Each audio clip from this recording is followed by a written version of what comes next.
Tay, may nakita akong video. Pero maikli lang siya eh. Tungkol saan? Tungkol sa pinakamataas na hagdan. Alam ko yan.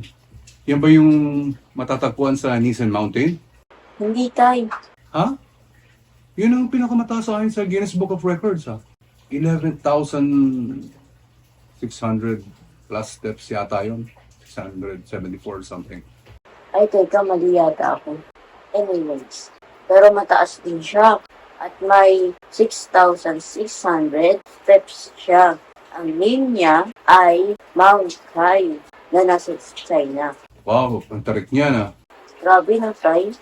Sabi nila, aabutin ka raw ng average na 5 oras bago mo marating ang TikTok. Grabe, 5 oras. Kung ako siguro ang aakyat doon, baka abutin pa ako ng 6 na oras. Or baka higit pa. Ay, oo, Tay. Sabi rin nila na hindi raw ito para sa mga ordinaryong tao lang na hindi malakas ang katawan. Kasi more than 70% daw na nag-try na akyatin ang tuktok ay hindi nila nagagawa. Tapos more than 50% ng hindi nakakakyat sa tuktok ay hindi man lang naaabot ang kalahati ng stairs. Pwede nga, kasi yung steepness niya or yung tarik ng hagdan ay sobrang tarik talaga. Yung mga iba nga na-stranded at kailangan ng sakluluhan ng medics para lang makababa. Pero pag naakyat mo yan, malaking physical achievement yan, no?